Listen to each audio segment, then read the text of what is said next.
This is News Hour on Ifako Radio. Good morning, I'm Olanireti Ololade.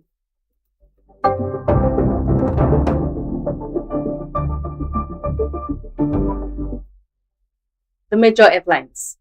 Tax law. 5 trillion naira VAT windfall for states as new formula begins. Court orders interim forfeiture of 57 properties linked to Malami. Aliko Dangote withdraws petition before ICPC against Ahmed. Deputy Senate President defends cordial ties with executive under Tinubu. Business news. Togo, Niger, Benin owe Nigeria 25 billion naira for electricity, NERC. Sports.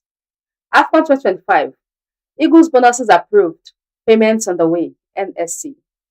CAF holds AFCON 2026 final draw in Morocco, January 15th. Entertainment. ASIFF 2025.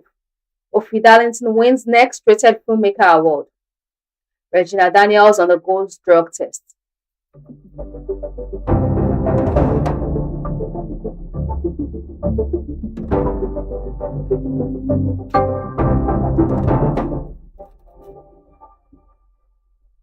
News in detail. Tax law. 5 trillion naira VAT windfall for states as new formula begins. The 36 states of the Federation are set to receive an estimated 5.07 trillion naira as their share of value-added tax in 2026, following the commencement of a new VAT sharing formula introduced under the National Tax Act, findings have shown. The development is contained in the 2026 to 2028 Medium-Term Expenditure Framework and Fiscal Strategy paper approved by the Federal Executive Council.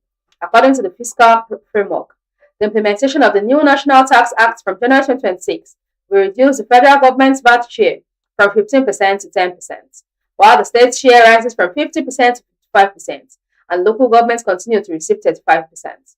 According to the projection in the MTEP FSP document, the federal government's VAT allocation is expected to drop to 922.53 billion naira in 2026, down from 1.04 trillion in 2025, even as the VAT pool itself grows significantly year on year.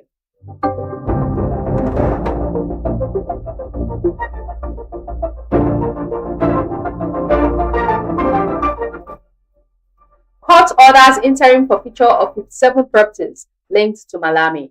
The Federal High Court in Abuja yesterday ordered the interim forfeiture of 57 properties allegedly linked to former Attorney General of the Federation and Minister of Justice Abubakar Malami and members of his family. The properties valued at about 213.23 billion naira were ordered forfeited to the federal government following an application by the Economic and Financial Crimes Commission, which invoked the non-conviction-based asset forfeiture provisions of the EFCC Establishment Act. Justice Emeka Nwiti, who made the order, however, granted Malami, his sons Abdulaziz and Abiru Rahman, and any other interested parties 14 days to show cause why the assets should not be permanently forfeited. Failure to establish that the properties were lawfully acquired within the stipulated period may result in their final forfeiture to the federal government.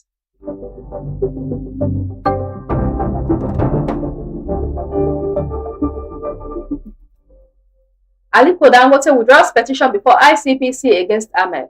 Africa's foremost businessman Alhaji Aliko Dangote has withdrawn his petition to the Independent Corrupt Practices and Other Related Offences Commission against the former Chief Executive Officer of the Nigerian Midstream and Downstream Petroleum Regulatory Authority, Alhaji Farouk Ahmed. However, the ICPC said there was not going back on its investigation of Ahmed, stressing that the matter is in public interest. The anti-graft agency has activated a formal procedure to reach out to schools in Switzerland to verify whether Farouk's children were or are enrolled in the institutions listed in the petition. Dangote had alleged that Ahmed expended without evidence of lawful income a humongous sum of over $7 million in public funds on the education of his 4 children in different schools in Switzerland, allegedly paying fees upfront for a period of 6 years. Investigation revealed that Dangote decided to withdraw its petition from the ICPC because a similar complaint is already being investigated by the Economic and Financial Crimes Commission. Reportedly asked the ICPC to allow the EFCC to proceed with the investigation, even though he had initially chosen to petition the two agencies.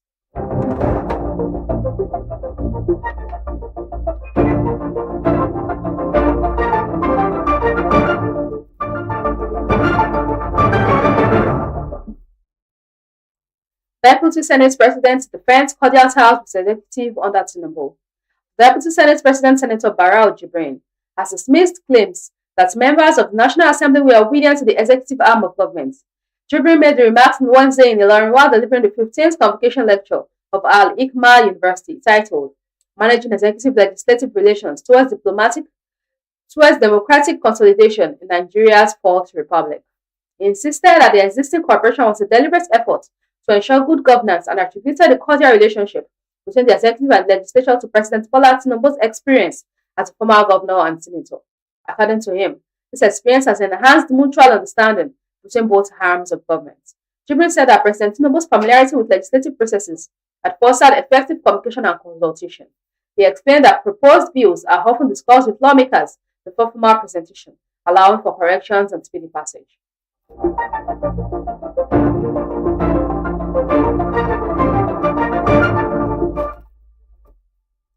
2027 presidency. Obedience back Obi as 30 eyes LP tickets. The Obedience movement has insisted that 2027 presidency should remain in the South, declaring that former Labour Party presidential candidate Peter Obi is best positioned to complete what is described as the region's remaining term. The national coordinator of the Obedience movement worldwide, Dr. Yunusa Tanko, made the position known in an interview amid rising political realignments ahead of the 2027 general election.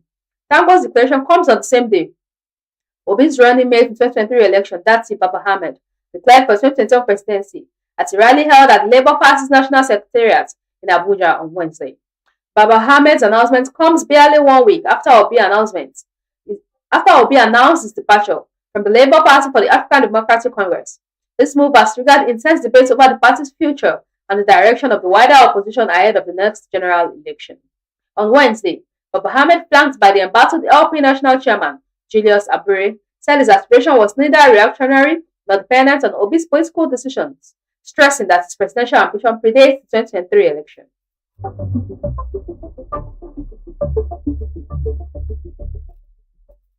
Rivers operating without valid budgets, says suspended PDP caretaker chairman.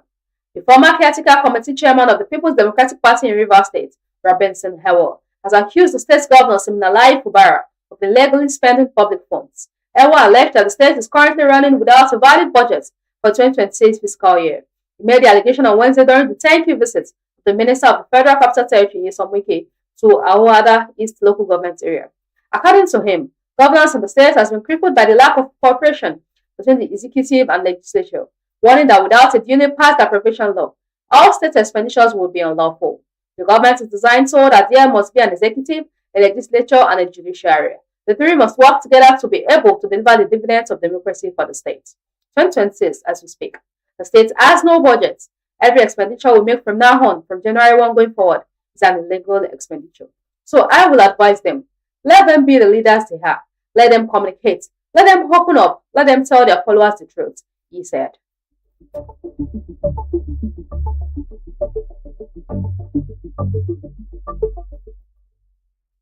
Aisha Yusufu, others appointed to ADC Membership Registration Committee. The African Democratic Congress has set up a 20-man membership revalidation, mobilization, and registration committee to oversee nationwide membership exercises as part of efforts to strengthen the party structures ahead of the 2027 general elections. ADC MRMR committee was inaugurated on Tuesday in Abuja by the party's national chairman, David Mark. Mark noted that the exercise would help establish a credible and verifiable membership base across the country. The coalition party inaugurated Kashim Imam as the chairman, Aisha Yusufu as the deputy chairman, and Sekonte Davis as the secretary of the committee. Other members of the committee include Senator Nuruddin Abatemi, Honorable Yomi Arokodare, Remi Fanibe, MS, Adlaj Ojalade, Honorable Abeje Egwa, Honorable Abbas Anas Adamu, and many others. In his remarks, Mark stated that the committee will harmonize existing membership records, eliminate inconsistencies, and submit a 30 days interim report to the National Working Committee.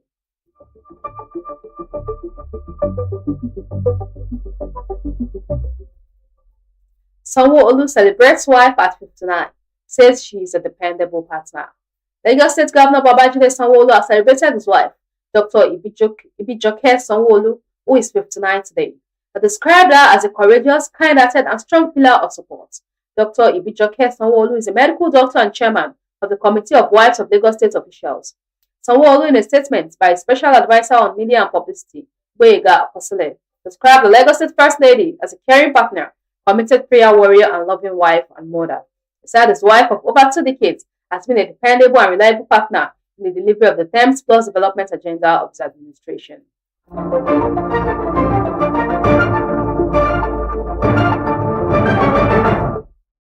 Lagos vendor arrested for 500 million naira iPhone scam.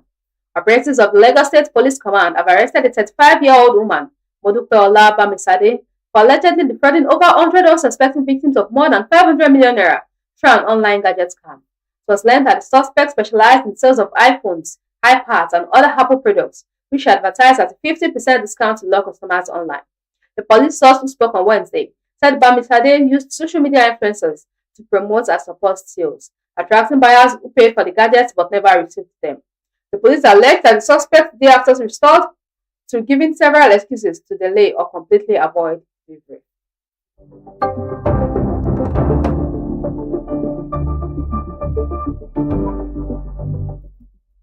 Residents flee as hoodlums unleash violence in the Lagos community. Residents of Mero were thrown into panic on Wednesday after hoodlums reportedly chased one another with axes along parts of the area. This was gathered from multiple eyewitnesses that no life was lost during the fracas, which occurred at Kobowe bus stop in Mero at about 1 p.m. on Wednesday. However, the incident caused panic among motorists, with several drivers abandoning their vehicles along the axis to seek safety. As violence unfolded, residents and commuters reportedly scampered for cover, while groups of young men, some armed with axes, ran through the road. The resident who identified himself as disclosed that he was forced to abandon his vehicle and take refuge in a nearby house until the situation calmed. The issue started right in front of Amala at the Mero bus stop. I had to get out of my car and seek shelter when I saw about 5 men wielding axes and chasing another group of young men. I didn't know what would happen if I tried to drive through the chaos. Other drivers also parked their vehicles by the roadside to allow the violence to die down. I returned to pick up my car a few minutes later when everywhere became calm, he said.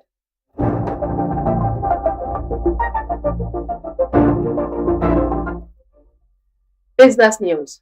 Togo, Niger, Benin owe Nigeria 25 billion naira for electricity, NERC. Togo, Niger, and Benin owe Nigeria $17.8 million, an equivalent of over 25 billion naira at the current exchange rate, for electricity supplied under bilateral arrangements, the Nigeria Electricity Regulatory Commission has said. In its third quarter 2025 report, NERC disclosed that the 3 international customers were invoiced a total of $18.69 million by the market operator for electricity supplied during the period, but they remitted only $7.125 million, leaving an outstanding balance of $11.56 million. Similarly, the international bilateral customers had legacy invoiced of $14.7 million, out of which they paid $7.84 million, leaving a balance of $6.2 million. The debt incurred from the previous quarter and that of quarter 2 2025 amounted to $17.8 million. This is 25.36 billion naira at an exchange rate of 1,425 naira to a dollar. The regulator identified the international off-takers as Campaign Energy Electric du Togo, Societe Benoist de Energies Electriques of the Republic of Benin, and Societe Nigerian de Electricité of the Republic of Niger. According to NERC, the 3 international bilateral customers purchasing power from the grid-connected GenCos made a cumulative payment of $7.125 million against the $18.69 million invoice issued to them by the market operator for services rendered in 2025 quarter 3.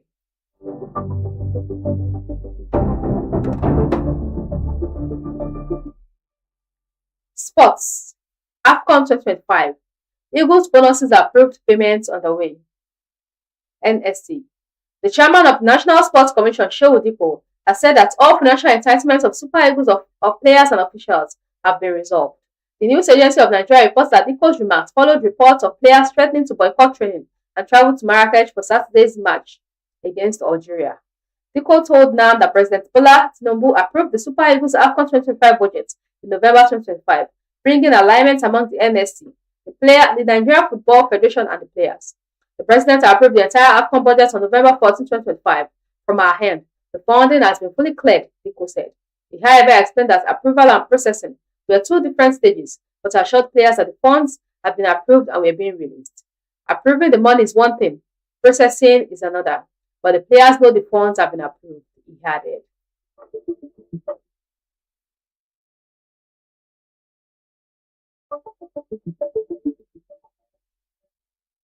CAF holds AFCON 2026 final draw in Morocco, January 15.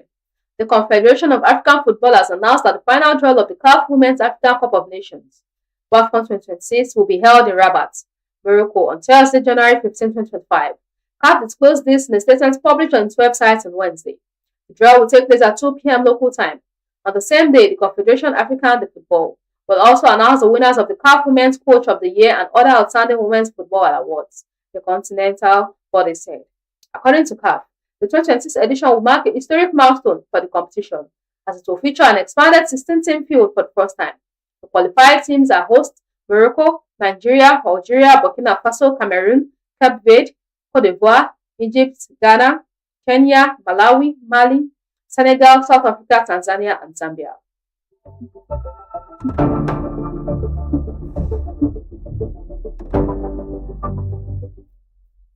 Entertainment. ASIF 2025.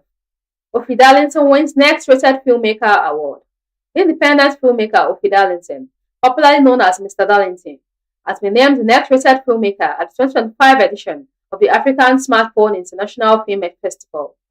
Darlington won the award through his project titled I'm Awale's Daughter, sponsored by NIF Nigeria and MYIFF Kenya, with support from the British Council. Reacting to the award, Darlington described the recognition as a validation of the work being done by his team. Winning the Next Rated Filmmaker on a project supported by the British Council and NIF was a profound honor. It validates the work we do in telling authentic African stories, and I dedicate this award to the entire Umoja team who made the project possible, he said. Following the award, Darlington, in a statement, announced plans to return to independent production with a new short film, Ojuju Kids, to be produced under his outfit, Asaba Wood.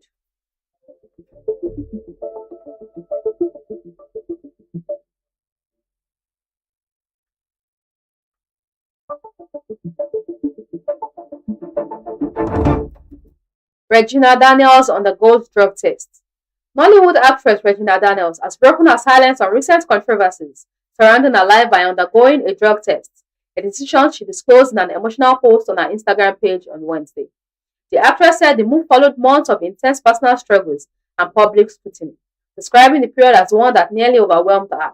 She wrote, "The past few months of my life have been nothing short of heavy, one of those seasons that tries to sit on your chest and asks, so what are we doing next? It has been a major turning point, one that shook me to my core. Everything I had ever known was drowning right in front of me." Daniels explained that despite the emotional toll, she survived the storm because of the love and support she received from family, friends, and members of the public.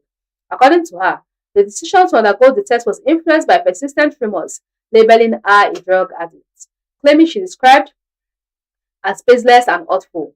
Daniels stressed that the test was not just about clearing her name, but about accountability and peace of mind, especially for those who look up to her.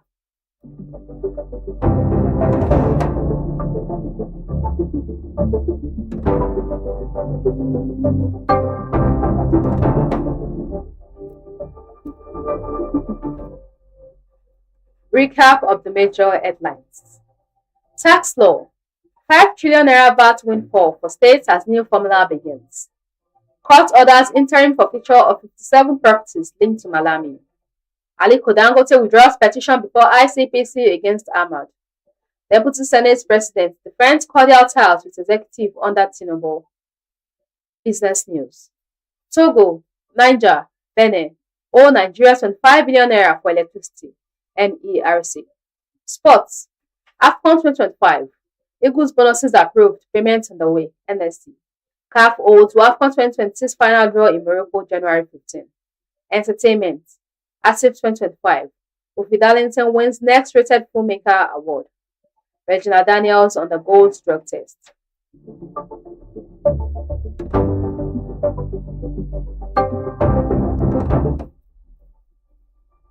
Follow us on all our social media handles. Facebook at Ifako Radio, WhatsApp at Ifako Radio, YouTube at Ifako Radio, X at Ifako Radio, Instagram at Ifako_radio.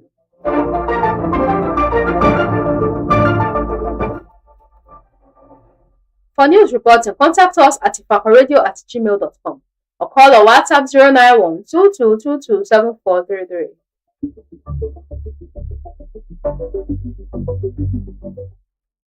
Special thanks to the news producer Olanireti. Thanks for watching. I'm Olanireti Ololade. Have a wonderful Thursday. God bless Ifako.